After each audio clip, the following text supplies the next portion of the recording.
people in the House of Commons who don't know where Saudi Arabia is on the map have approached me over the last year or so, and especially in the last few weeks, asking about the Hijaz and Najd. I was astonished. How do they even know these terms? Suddenly they learned these terms. Why?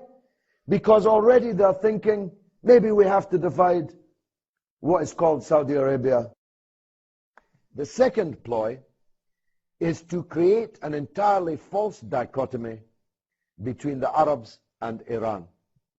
The painting of Iran as some kind of devil, some kind of demon that's somehow sitting up late at night planning how to convert all of you to their brand of Islam.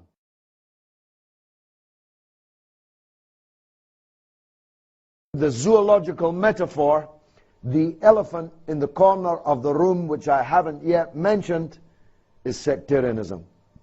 The division of the Arabs, not this time between fake states, but the division of the Arabs into confessional, sectarian difference, which can become so profound if acted upon that it acts as a means of turning the Muslims against each other, of fighting even each other, of vying with each other to ally themselves with the Western countries that have come up with this plan. And I've got to tell you, the melancholy truth is that it's already beginning to look like the Arabs will fall for Sykes-Picot too, just as so many of them did fall for Sykes-Picot 1. And if I'm right in that fear, then the Arabs will have no better a century in the 21st than they had in the 20th century. So it's part of my mission in life is to beg the Arab street not to be fooled again. You know, George Bush famously said, though he missaid it, if you've seen Fahrenheit 9/11, fool me once, shame on you. Fool me twice, shame on me. And that's how I feel about this, ladies and gentlemen. If they fool you for a second time, shame not on us, but on you. How are they achieving this? First of all, by completely exaggerating the importance of the differences between Sunni and Shiite Muslims, which are pre-existing, no doubt, which are ancient and historic, no doubt, which are serious at times, no doubt, theological, cultural differences, but not nearly as great as the differences between, say, the Arabs as a whole and Israel, or the Arabs as a whole and the imperial powers that are stealing the wealth of all the Arabs, whether they're Sunni or Shia. These differences which exist are being exacerbated deliberately, are being worked on by men who don't even know the difference between Sunni and Shia, would struggle even to find a dictionary definition for that difference. But what they know is if they support the Shiites here, they can achieve their goals and objectives, and if they support the Sunnis here, they can achieve their goals and objectives, and even better, they can make the Sunnis in this country feel that the Shiites in that country and vice versa are their enemies. Then, eureka, you've done it again. As long as the Muslims are fighting each other, hating each other, fearing each other, they won't notice that their wealth is being stolen from underneath their noses, that their countries are being occupied, that foreign armies are literally present in their capital cities. Jerusalem is in the hands of a foreign army. The Arabs are doing nothing about it. And they'll never do anything about it if you keep them busy on a sectarian basis. And of course, it's not just existing differences amongst the Muslims that they are working on. In Egypt, we're told, though anyone who's ever been in Cairo and sees the mosques and the churches cheek by jowl next door to each other, or who goes into a shop, says Salamu Alaikum, is answered Alaikum Salam by a Christian shopkeeper, would necessarily believe it. We're told that Egypt is fundamentally divided between Christians and Muslims. Neither should you fall for the canard that the West has a preference of one kind of Muslim over another. They couldn't give a damn. They were happy to support the Shiite government of al-Maliki in Iraq, even where that Shiite government was hated by the Sunni minority in the country. Equally, they'll support Sunni jihadists and encourage them in their quest to overthrow this or that regime on the basis that it is somehow heretic, somehow Shiite or Alawiyin or whatever. A brazen example of this is in Bahrain, the revolution nobody talks about, where the existence of a majority Shiite population is held by many Sunnis in the streets as well as in the government headquarters as a reason not to support the Bahraini revolution, as a reason to wish the defeat of the Bahraini revolution, because what would it produce? It would produce a Shiite government. Well, no, if the revolution succeeded and we had one man, one woman, one vote in Bahrain, we'd have a government of the people's choosing, which is what we're after everywhere, isn't it? But when did you last see the Bahraini revolution on most of the Arab satellite channels? Including those satellite channels that now carry virtually nothing except the Syrian revolution and the response, the reaction to that Syrian revolution. Those satellite stations who represent small countries which act as the agents of the imperial system in the Arab world are merely reflecting what the Western powers would like them to do. Much more worrying, for that is understandable, much more worrying is that when you go into a cafe or stop to speak to someone in the street in Arab capitals, as I do, visiting them all the time, from the Atlantic to the Gulf, is the number of ordinary people who have fallen for this. The second ploy is to create an entirely false dichotomy between the Arabs and Iran. The painting of Iran as some kind of devil, some kind of demon that's somehow sitting up late at night planning how to convert all of you to their brand of Islam. Over the last 6-7 years, I've grown to know Iran and Iranians very well. I never met an Iranian who's planning to convert you to Shiism. I've met lots of Iranians who are determined to assist the Palestinian struggle to be victorious. I've met lots of Iranians who are interested in supporting the Lebanese resistance against Israeli occupation and in support of the liberation of Palestine. But I never met one who I recognized as entertaining any dark thought of converting Palestine to Shiism. Now, the truth is this: whatever minor differences of theology or culture exist between Sunnis and Shiites, they are minor compared to the much more important differences which I have been describing both this evening and in the last show. Those differences, which were themselves exacerbated by Sykes-Picot, were a remarkably successful ploy which succeeded for the best part of 100 years. And you know this in Lebanon better than anywhere else in the Arab world. Countries which didn't exist became flags to die for.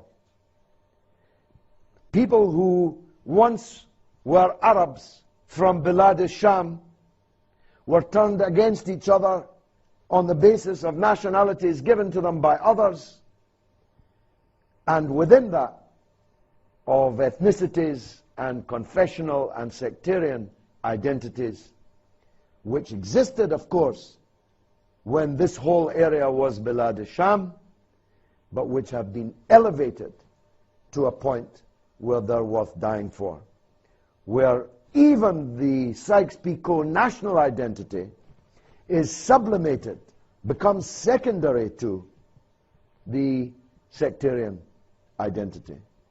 Now, your whole political system is built around that. I remember once clashing with the British Foreign Minister, then Margaret Beckett, in the House of Commons. You can watch it on YouTube, in which she hailed democracy in Lebanon.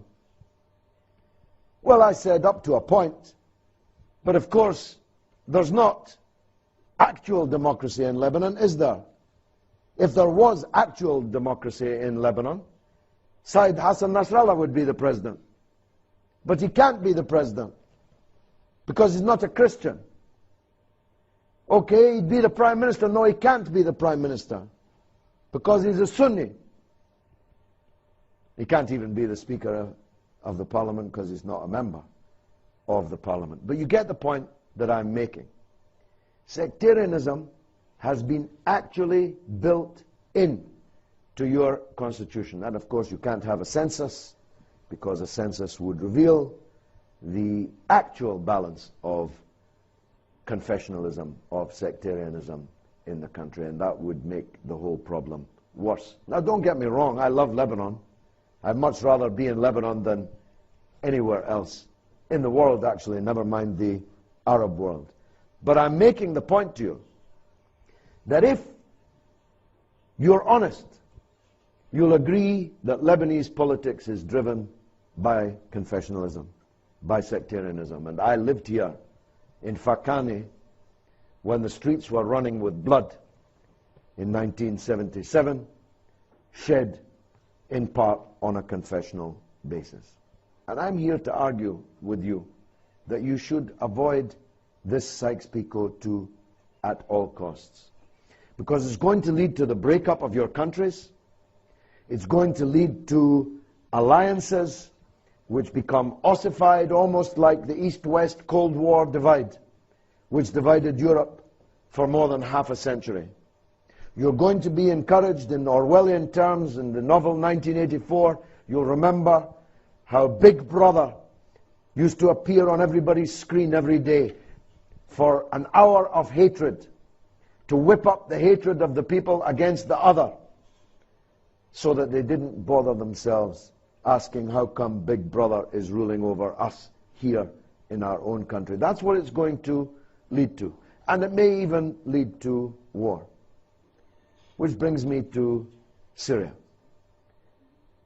In my last show, you will have seen a very large number of people in the audience had become fixated upon the civil conflict in Syria, to the point that they were absolutely blinded to the blindingly obvious. People imagined, especially when I discussed it with them after the show outdoors, that Britain and America were intervening in Syria in the interests of human rights. How could that possibly be? Britain and America are the biggest supporters of dictatorship in the Arab world, before and now. Some people thought that the reason for the enmity towards Syria was because it had one family rule. Well, every single member of the Kuwaiti cabinet has the same name. Every ruler in the history of Saudi Arabia comes from the same family. So it really can't be that, can it? It can't be because you have a minority religious sect which contains much of the power or holds most of the power in Syria? Can it? Because we are arming the dictatorship in Bahrain, where a tiny minority religious sect holds almost all of the power. It can't be, can it, for any of those reasons. The real reasons are that they want to bring down the Syrian regime because that regime doesn't follow their orders, won't surrender to Israel, won't kick out the Palestinian resistance from Damascus, won't end its relationship with the Lebanese national resistance, which remains the only Arab army ever to defeat Israel in military conflict, a victory which it could not have won but for that strategic alliance that it had with Damascus. They want to bring down the Syrian regime because it didn't play ball on the invasion and in the subsequent occupation of Iraq. So these people play these sectarian games, and even those currently benefiting from it should beware. People in the House of Commons who don't know where Saudi Arabia is on the map have approached me over the last year or so, and especially in the last few weeks, asking about the Hijaz and Najd. I was astonished. How do they even know these terms? Suddenly they learned these terms. Why? Because already they're thinking, maybe we have to divide what is called Saudi Arabia, and maybe we have to tell the Shiites in the eastern province that actually we might be prepared to support you having your own country because you've got all the oil, and we're not all that interested in Mecca and Medina, believe me. The West is very happy to leave that to the Arabs and the Muslims. What they are interested in is Saudi Arabia's wealth. And if it becomes unstable enough in Saudi Arabia, you'll discover a new love in the West for the oppressed Shiites in Saudi Arabia. Trust me on that. It's already beginning to happen. We'll hear about the oppression of the Shiites in the eastern province. We'll hear about the scandal that it is that they should be governed in the way by these Wahhabi fanatics. So nobody is safe from this kind of division. Nobody is safe from this kind of sectarianism. And what will be the result? Instead of 23 Arab countries, we'll have 33 or 43 or 63. We won't have countries at all. We'll have emirates like the one currently visible emerging in Libya after the NATO bombardment and the overthrow of the Gaddafi dictatorship. It would suit them well, because then they could divide and rule the Arabs for another 100 years most securely. Thank you very much. You have to know this. The West has no interest in Islam. The West has no interest in differences in Islam.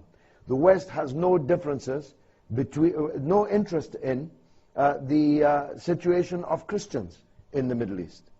We used to hear it in Lebanon. The West was supporting the Christians in Lebanon. But they're not supporting the Christians in Syria, who are terrified at the possible victory of an Al-Qaeda type insurrection there. They're not supporting the Christians in Palestine, almost all of whom have been given green cards to leave the country and forget it. Please don't think that they care about your religions. Please don't think that they care about your confession, your particular sect. They only care about continuing to own and control the Arab world because of the wealth which lies underneath it and because of the strategic importance which it holds and continues